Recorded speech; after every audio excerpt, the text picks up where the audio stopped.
Salut à tous et bienvenue sur la chaîne ValleyPL TV. On se retrouve aujourd'hui pour une super réception de cartes. Alors de la carte Magic, de la carte Flesh and Blood et, vous le savez, mon amour de toujours, de la carte Dragon Ball Vintage. Je pack mes réceptions pendant plusieurs semaines ou plusieurs mois selon ce que je reçois, et ensuite je vous présente ça dans une vidéo réception, des cartes vraiment d'exception, en tout cas des cartes qui me parlent particulièrement, et aussi des cartes tout simplement avec lesquelles j'ai envie de jouer pour améliorer tel ou tel deck, et j'espère pouvoir attiser votre curiosité. N'hésitez pas à anticiper la confiance et à laisser votre meilleur pouce bleu si jamais la vidéo vous plaît, évidemment. Déroulez la description pour me rejoindre sur mes différents réseaux sociaux et notamment sur le copain La Carte du Jour, disponible sur TikTok et sur mon Instagram. Pareil, où je présente ma collection et où je raconte un petit peu l'histoire des cartes parce que c'est un truc que je trouve vraiment passionnant et partagez dans l'espace commentaire. Alors on est parti, on va passer sur le setup caméra et on va commencer directement par les cartes que j'ai récupérées pour le gameplay, pour jouer, notamment des cartes de Moderne.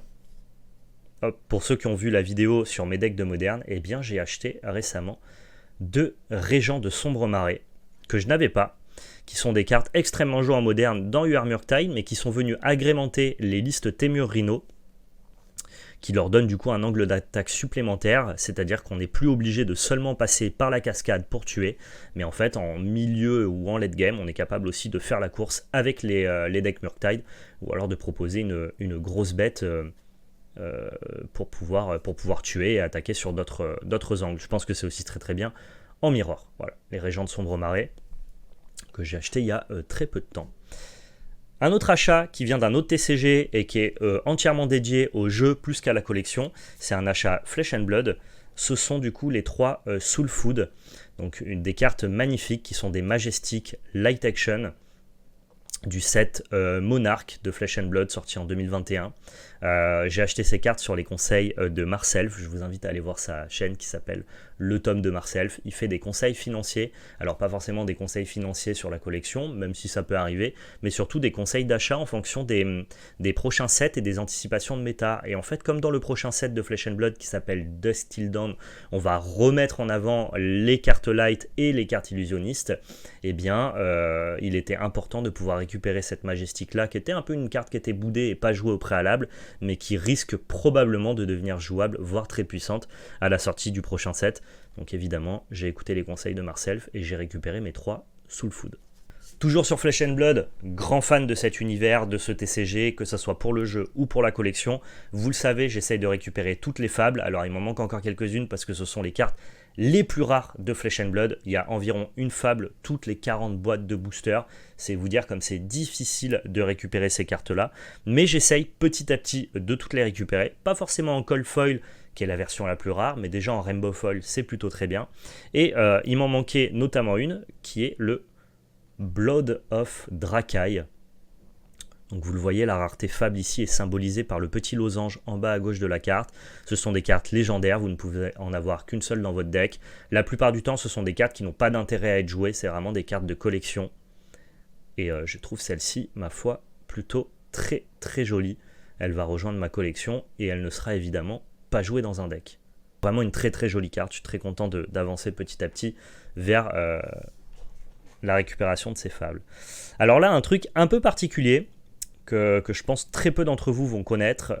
Vous savez que moi je suis un très très grand fan des cartes DBZ Vintage, mais on peut dézoomer un peu et expliquer que je suis un grand fan notamment des Cardass. Les Cardass, c'est une marque déposée par Bandai dans les années 90 pour adapter toutes les licences populaires du Shonen Jump.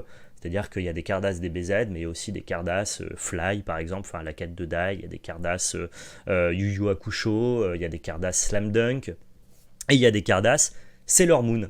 Et moi, quand j'étais jeune, Sailor Moon, c'était un animé qui passait au Club Dorothée et sur la chaîne Manga. Et sans être totalement fan de Sailor Moon, ça me ramène un peu à l'enfance.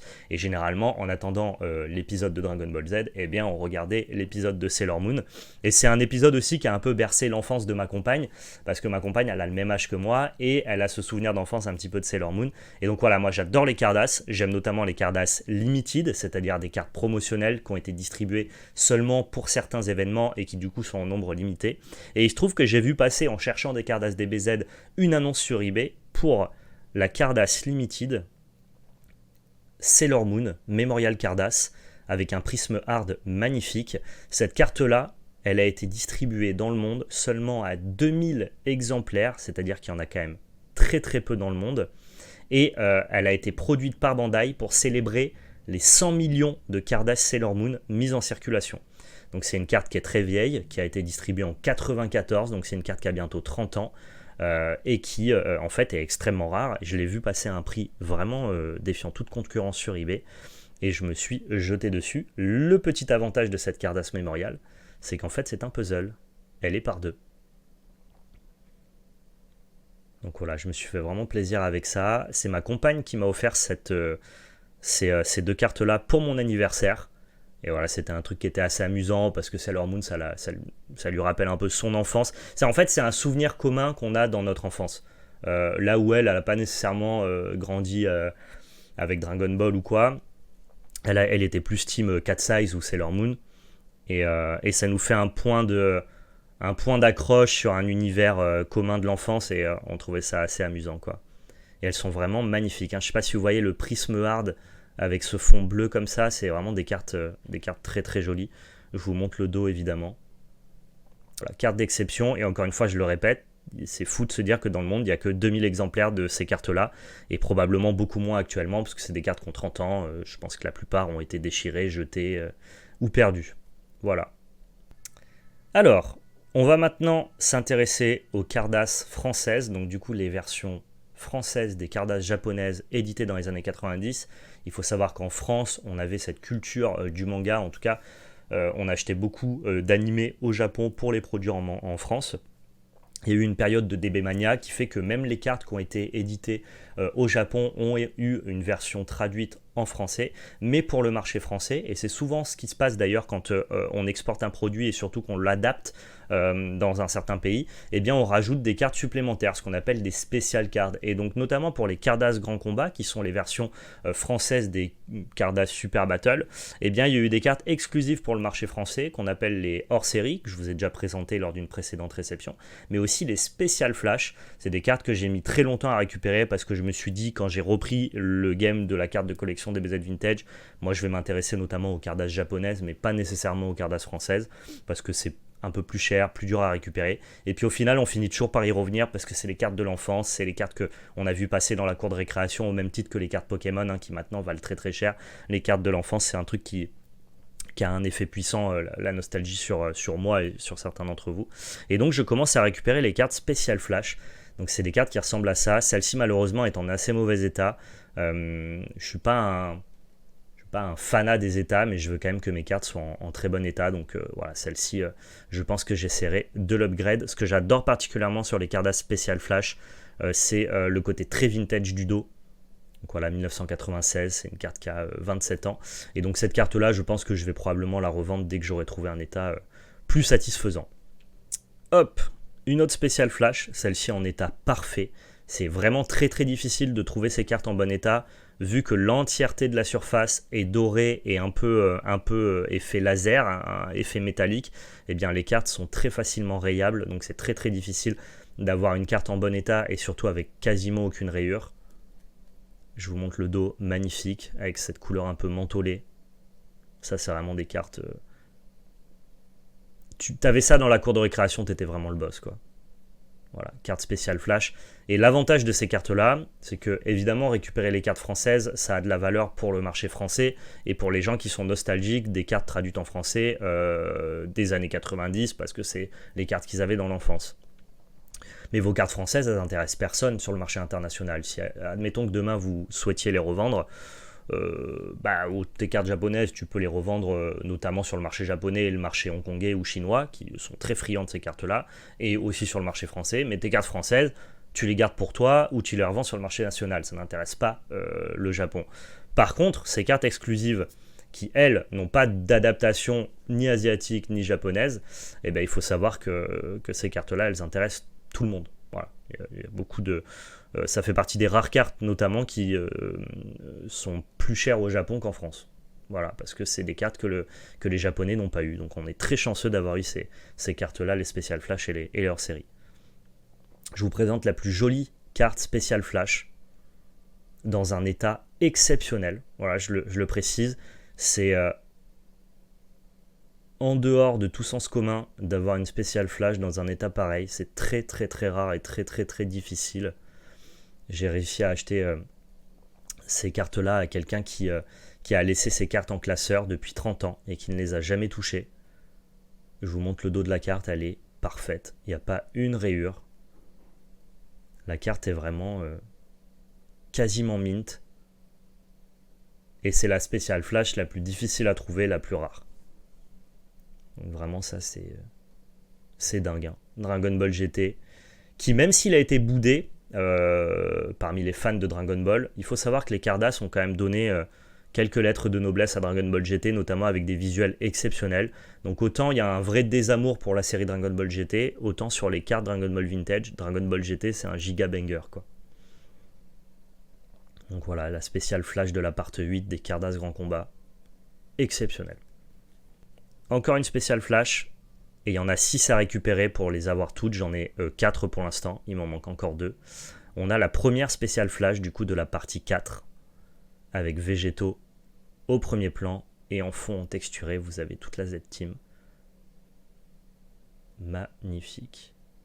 Avec encore une fois un dos extrêmement vintage, magnifique. Cardass Bandai 1996. Je crois que c'est le dos qui me plaît le plus. Matrixé par le dos, vraiment.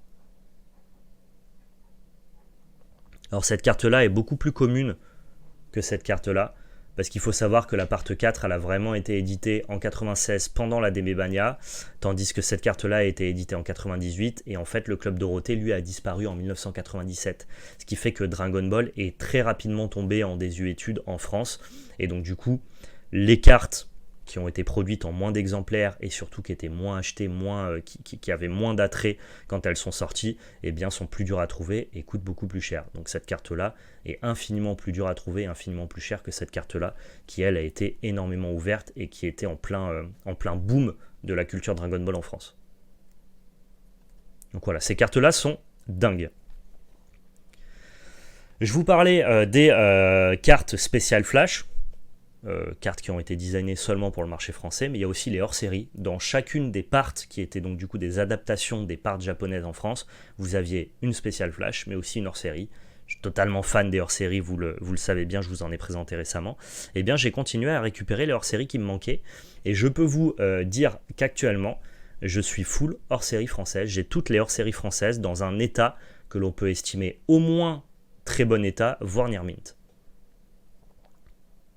C'est ça qui est le plus dur parce que quelque part ces cartes-là elles sont pas si compliquées à trouver. Si jamais vous fréquentez les groupes Facebook, vous allez en trouver, vous allez en voir passer. Mais par contre les avoir dans cet état-là, c'est ça qui est très difficile. Vous voyez là, l'état est vraiment quasiment parfait. On a quelques points blancs en bas. Une carte qui a été éditée en 1996. Mais la carte est parfaite. On avance avec la hors-série de la part 6. Qui est la hors-série, je pense, la moins aimée, alors que moi, je l'aime beaucoup. C'est une carte qui est assez facile à trouver aussi, qui a un prix aux alentours des 50 €, ce qui n'est pas excessivement élevé pour une carte de cette rareté-là. Et il se trouve que j'en ai une deuxième. Voilà. J'en ai une deuxième parce que j'ai trouvé quelqu'un qui en vendait une dans un état totalement mint. Vous voyez, il y a vraiment aucune trace du temps, aucune usure du temps. Et c'est ça qui est très difficile avec ces cartes-là, de les avoir dans cet état-là. Et j'ai vu quelqu'un qui vendait ça 20 € sur Vinted. Bah, à 20 €, même si j'ai pas nécessairement envie de doubler mes cartes, je trouve ça tellement magnifique que pour 20 € j'ai craqué, évidemment. Ma carte préférée, celle qui me ramène à l'enfance, celle que j'ai ouverte étant jeune, en 1997, j'avais 6 ans, mes parents sortaient de la papeterie et m'ont offert des boosters Cardass Grand Combat partie 7 Dragon Ball GT. J'ai ouvert cette carte-là, j'étais comme un fou, on savait même pas ce que c'était parce que c'était des hors-série, donc c'était très très rare. J'ai évidemment pas gardé ces cartes-là et je me retrouve 1997, ouais c'est ça, 25 ans plus tard à racheter cette carte-là et à y prendre beaucoup de plaisir évidemment. Dans un état, comme vous pouvez vous en douter, parfait. Totalement mint.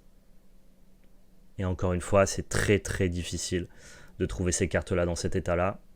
vu que c'est la part 7 et que c'est sorti en 97 et que c'est du Dragon Ball GT, c'est pas les cartes qui ont été les plus ouvertes encore une fois. Donc voilà, c'est pas la moins rare des hors-série, mais c'est surtout ma préférée de très loin. Je pense que c'est genre la carte de ma collection Dragon Ball Vintage que je garderais si je devais n'en garder qu'une. Petit pet en haut à gauche de derrière? Non, pas du tout, ça c'est un défaut d'usine, c'est un problème de découpe. C'est pas un pet, c'est littéralement juste que la carte a un petit bout de découpe supplémentaire. C'est vraiment c'est anodin pour une carte comme ça. C'est des cartes qui ont été extrêmement bien protégées. Ensuite, on a fait la partie 7, on va s'intéresser à la partie 8, avec la hors-série partie 8 Dragon Ball GT. Magnifique aussi, une des plus difficiles à trouver, une des plus rares, dans un état, je vous laisse deviner, totalement parfait. Alors évidemment, elle est pas non plus mint, hein, mais ça reste un état...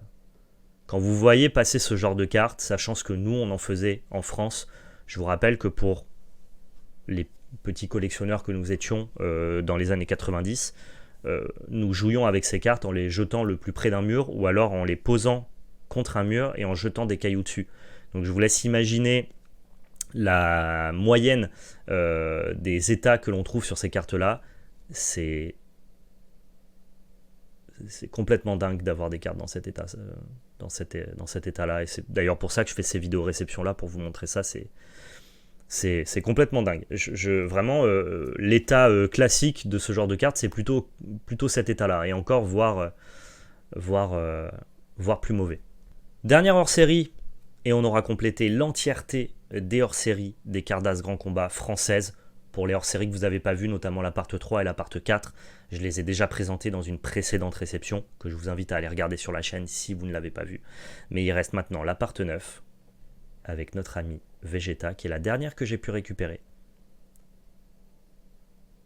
Que j'ai récupéré en échange d'ailleurs. Je n'ai pas eu à l'acheter, j'ai fait un échange avec des cartes que j'avais à ma disposition en double. Carte très très jolie, hein, qui met en avant Vegeta Super Saiyan 4, avec la forme Ozaru derrière, hein, qui est une forme déterminante pour le passage en Super Saiyan 4. Et pareil, l'état est... Encore une fois, je le répète, ça vous paraît logique, vous, parce que la plupart des cartes que vous avez, que vous ouvrez, des cartes que l'on consomme récemment, sont en très bon état. Ces cartes-là, elles ont 30 ans. Enfin, je ne sais pas si vous vous rendez compte comme c'est incroyable de voir des cartes comme ça dans cet état-là. C'est totalement fou. Alors, cette réception-là, c'est vraiment du miel pour moi. Je vous avais présenté dans la précédente vidéo les Cardass promotionnels Limited 6000, c'est-à-dire des cartes limitées à 6000 exemplaires distribuées lors d'un événement, le Super Museum en 94. J'avais 3 cartes sur les 5 qui composent l'entièreté de la série.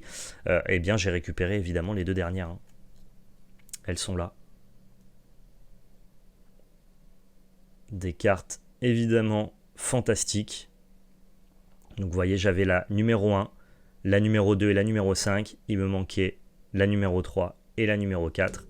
Les voici. Donc carte éditée en 1994, distribuée lors de la convention Super Museum. Alors où elles étaient distribuées en fonction du pass que vous aviez, ou alors elles étaient à jouer dans des espèces de loteries sur place. Je pense qu'il y a eu plusieurs Super Museum et du coup plusieurs modes de distribution, mais ce qu'il faut retenir, c'est que ces cartes-là n'existent dans le monde qu'à 6000 exemplaires. Il est très difficile de s'en procurer, non pas qu'elles soient excessivement rares, mais parce qu'il y a beaucoup de reproductions qui circulent.